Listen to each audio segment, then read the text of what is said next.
left our place in flames today.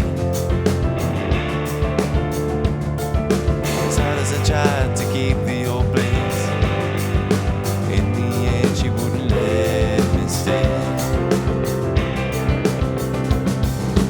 When I look back at the picture, it's good to be seen that everything would end this way. And as much as it hurts, it remains to this day that I love her, and this is just the same.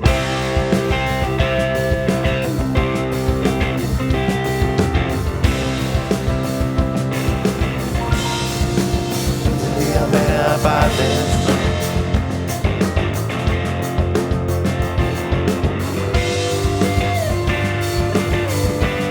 outside in the pouring rain.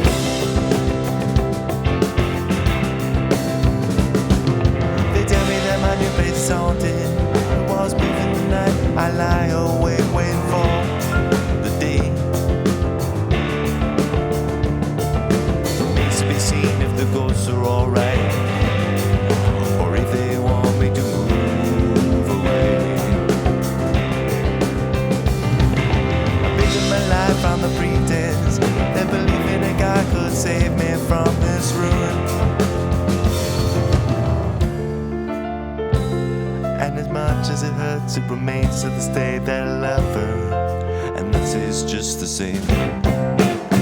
People ask if it hurts that I stood so low. In the end I let it go. And as much as it hurts, it remains to this day that I love her, and I say it's just the same.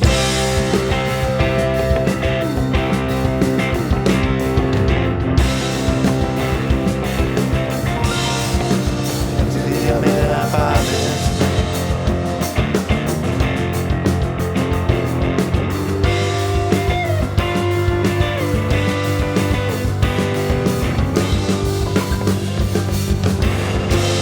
outside from the pouring rain.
for me to say.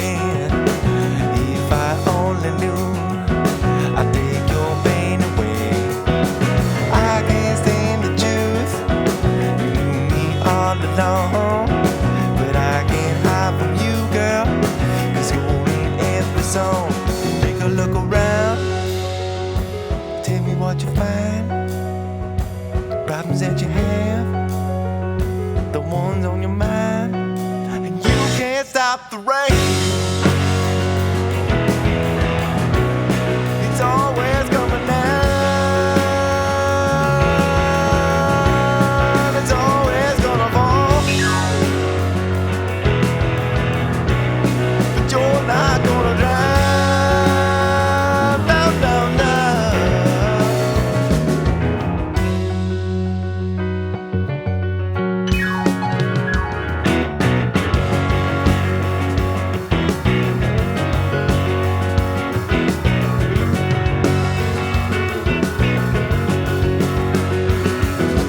Friends all in the city, they don't give a damn.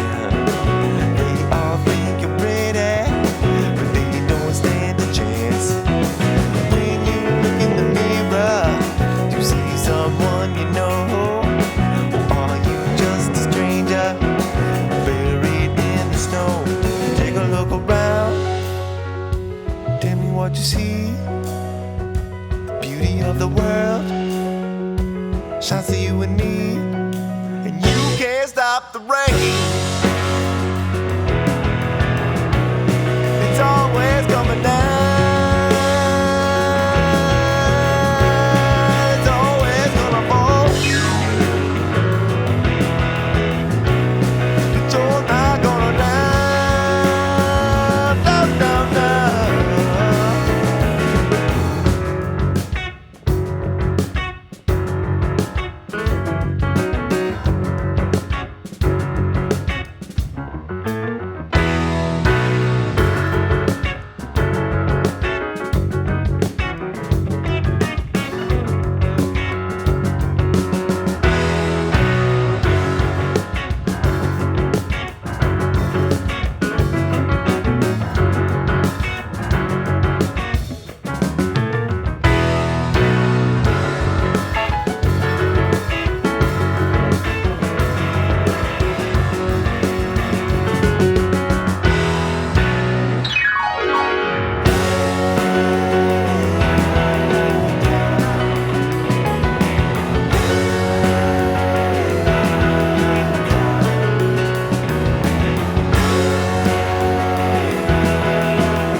father and father behind me, and my answer for anything I did anymore. Oh no.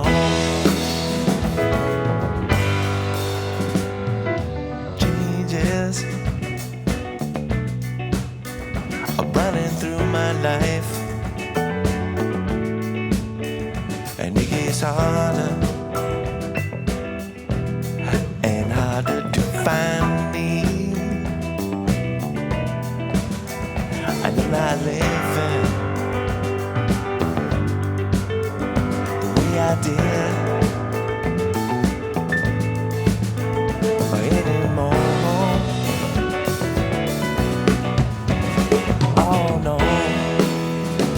Oh no, no, no.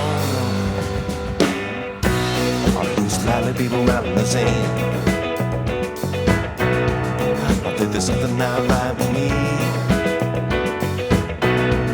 I'm just sitting here open and praying. The truth I want to see, yeah. Taking her wrong turn once or twice, and I'm not really sure how to live my life.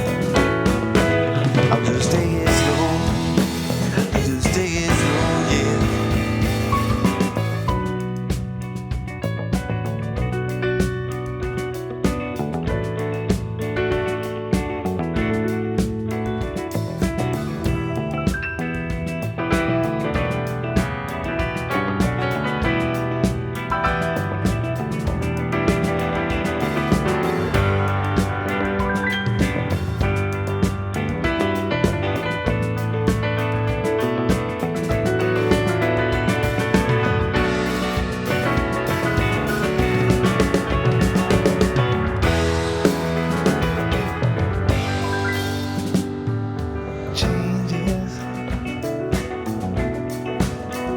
I'm running through my life,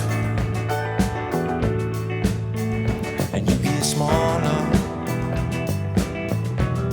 and smaller inside me. I'm not living the way I did anymore. Oh no, no, no. There's a lot of people out the same. I think there's something not right with me. I'm just sitting here hoping and praying. I'll just take it slow. There's a lot of people out the same. There's something not right with me. I'm just sitting here hoping and praying. It gets harder, yeah. But there's a lot of people around the same. I did there's something not right with me, yeah. I'm just sitting here hoping and praying. I'll just stay slow, and it gets harder. Woo!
Hey, I'm Bill DeVille, and I'm here in the Mod Moon Warehouser studio, and I'm here with Neal Francis. How you doing, Neal? How you doing, Bill? Good to see you. It's nice to see you. How's the tour going with Marcus King? It's been going great.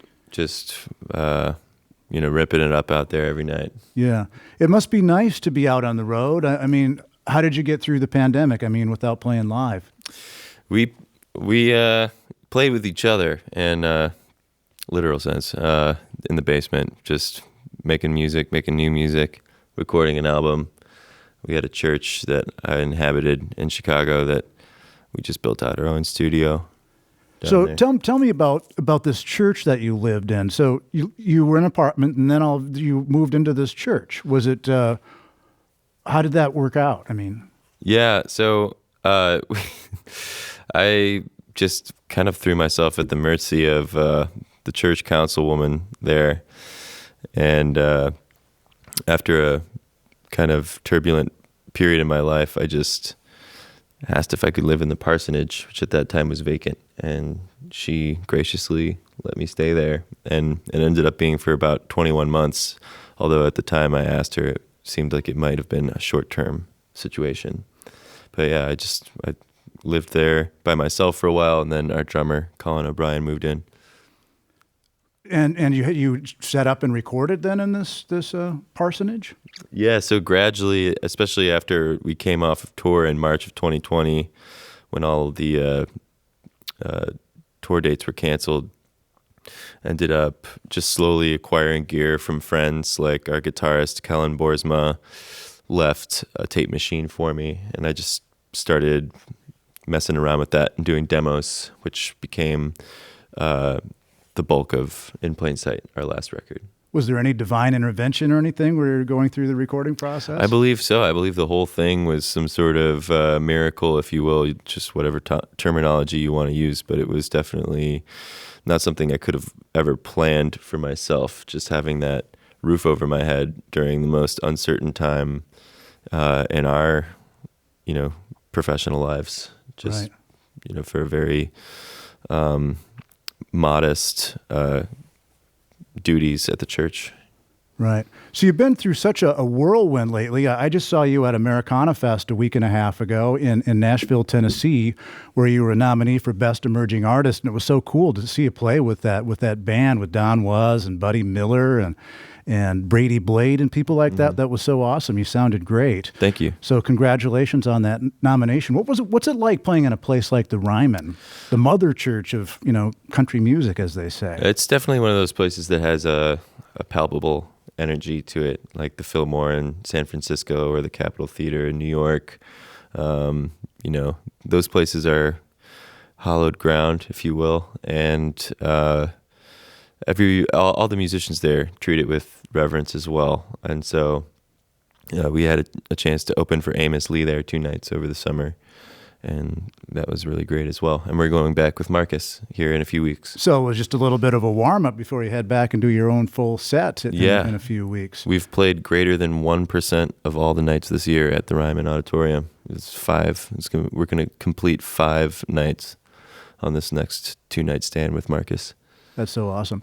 When I watch you play and I hear you play, I hear so much kind of a New Orleans style, perhaps maybe Alan Toussaint influenced or Dr. John. Are those 2 touchstones for you? I mean, artists like that? Yeah, undoubtedly. I really gravitated towards the music of Alan Toussaint and the records he produced in my late teens, early 20s. Mm-hmm.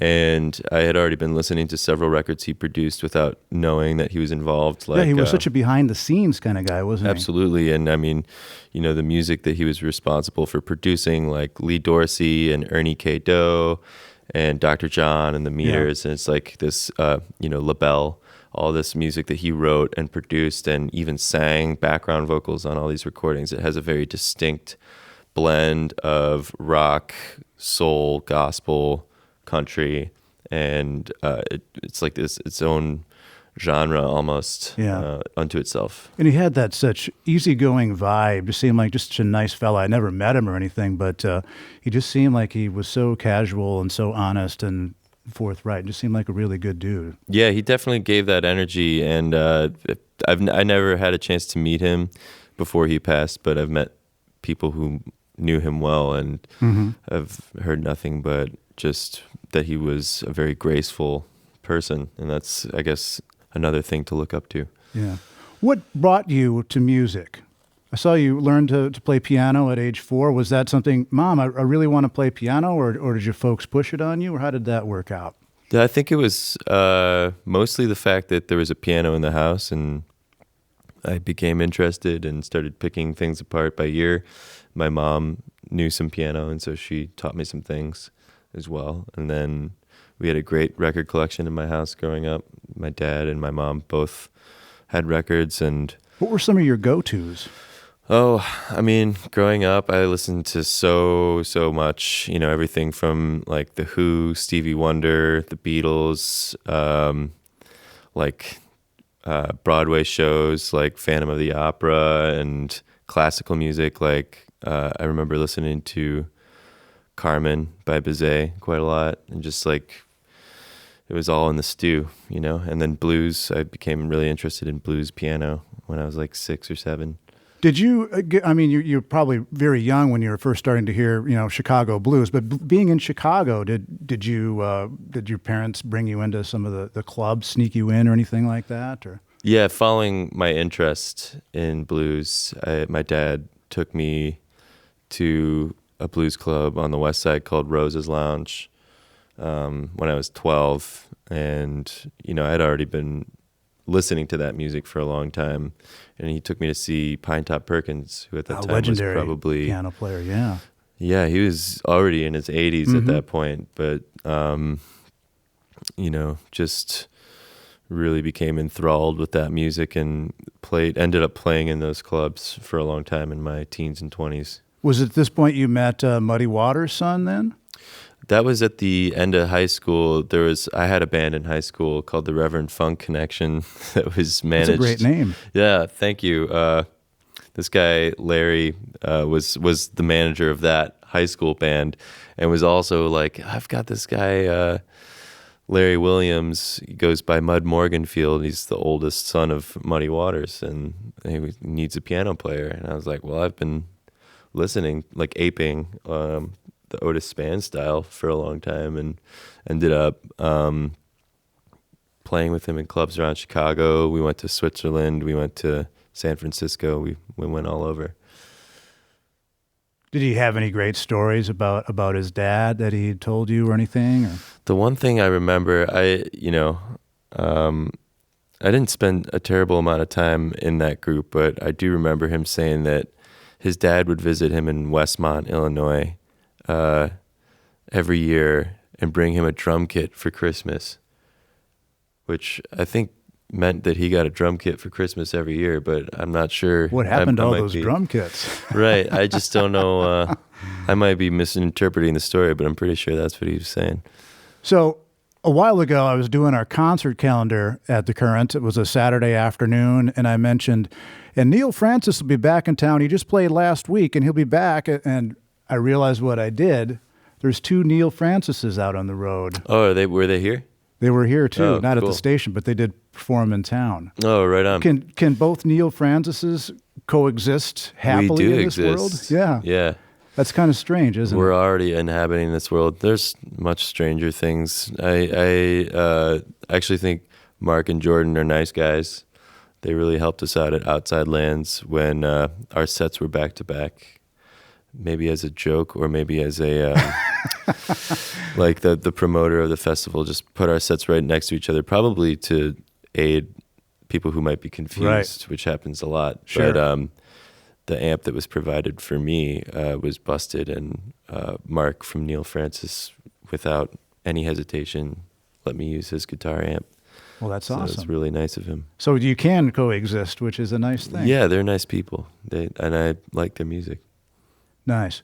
Well, it's been so nice chatting with you, Mr. Likewise, Francis. Yes. Cheers. Yeah, thanks, man. Mm-hmm.